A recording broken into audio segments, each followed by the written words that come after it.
এতটা উঁচু আসতে। বন্ধুরা এখন আমরা আসছি তিনতলার ছাদে। আমি তিনতলার ছাদে অনেকদিন পর আসলাম। এতটা উঁচু আসতে মানে আমার উঠতেই অসুবিধা হয়, ভয় লাগে। তো এখানে মা পাঁপড় দিচ্ছিল, আলুর পাঁপড়, তো ওগুলাই উঠানোর জন্য আসছি।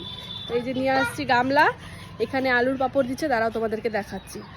এখানে দেখো কতগুলো পাঁপড় শুকনো হয়েছে। এগুলো সবগুলো মা সকালবেলা কেটে তারপর সিদ্ধ করে তারপর শুকোতে দিয়েছে, আর বিকালবেলা এসে আমি নিয়ে যাচ্ছিলাম। আর বাইরের আকাশটা এতটাই সুন্দর লাগছিল কি আর বলবো, চারিদিকে শুধু সবুজ আর সবুজ। সাধারণত আমার ছাদে আসা বেশি হয়ে ওঠে না, কারণ আমার ছেলে একটু বেশি জ্বালায়, আর ওকে নিয়ে এতটা উঁচুতে উঠবো একটু ভয় লাগে।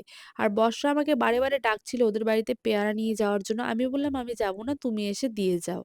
তারপর আমি পাঁপড়গুলো উঠোচ্ছিলাম, আমার সাথে সাথে আমার ছেলেও একটু হেল্প করছিল। ও আর আমি দুজনে মিলে পাঁপড়গুলো একে একে সব উঠিয়ে গুছিয়ে নিলাম এই গামলার মধ্যে করে। তারপর আবার কালকে শুকোনো হবে, কারণ পাঁপড়গুলো এখনো ঠিকঠাক শুকায়নি। আর এই পাঁপড়গুলো কিন্তু ডাল বা নিরামিষ তরকারির সাথে খেতে খুব সুন্দর লাগে, আমার তো খুবই ভালো লাগে। আর এই এখনো দেখো হয়নি পাঁপড়গুলোর পাঁপড়গুলো, মধ্যখানে কিন্তু একটু এই একটু যে করে মধ্যখানে কাঁচা কাঁচা আছে। কাঁচা বললাম আছে, না আরো দুই আরো তিন দিন দুদিন শুকোলে শুকাতে একদম হবে, মুচমুচে হয়ে যাবে। আর খেতে তারপর হবে। একদম অসাধারণ, চিপস ফেল। পাঁপড়গুলোকে মা মোটা মোটা করেই কাটছে। মোটা মোটা করে কাটলে এই পাঁপড়গুলো খেতে ভালো লাগে, কিন্তু পাতলা পাতলা করে যদি কাটা হয় তাহলে একদম ভেঙে যায় ভাজতে গিয়ে, তাই। আর এদিকে পাপা বলছিল আমাকেও ভিডিওতে দেখাতে, তাই বারবার করে মি মি করছিল।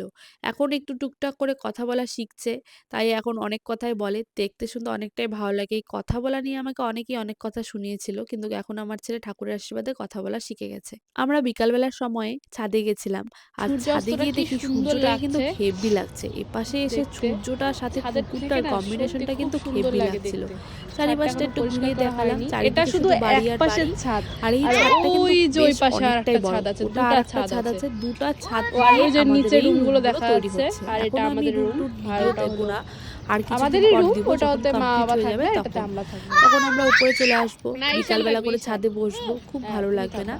আর এই দেখো কতটা উঁচু, আমার না উঁচু দেখলে না একটু মাথা এখানটাতে ঘুরায় গো। আমি ভাবছি কালকের থেকে এখানটাতে এসে ভিডিও করব। এত সুন্দর ছাদটা করছে, আমি তো আসিনি ওপরে, বললাম না উঠি না আমি। আমার ঈশানকে নিয়ে উঠতে একটু ভয়ই লাগে, তাই আমি উঠি না। এত সুন্দর করছে, তো আমি ভাবছি এখানটাতে আমি কালকের থেকে এসে ভিডিও করব। দুপুরবেলা টাইমটাতে ঈশান ঘুমায় থাকে, তো ওই টাইমটাতে এসে ভিডিও করবো। ছাদের থেকে কিন্তু আমাদের আমাদের পাড়ার পাড়ার কালী গলি, মন্দিরটা একদম স্পষ্ট বোঝা যায়। একদম আমাদের পুরো ছাদের থেকে গলি, আমাদের পাড়ার সবার আর বাড়ি এপাশে আমি আমাদের উঁকি মারতে আরেকটা পারি মানে মোটামুটি। রান্নাঘর করতে তাই আমি যেরকম প্রায় ব্যবহার বিকাল করা বেলার হয়। দিকে ছাদে আসি। দেখা এদিকে যায় কে কি আয়। করে, সামনেই তো রোড বাড়ির পাশে, তাই আর কি এই অতটা বের হই না, কিন্তু ছাদে উঠলে সবাইকেই দেখা তো যায়। বন্ধুরা এখন আমরা নিচে যাচ্ছি। আমাদের পাপড় নেওয়া হয়ে গেছে, ভিডিও করা হয়ে গেছে, তো এখন আমরা নিচে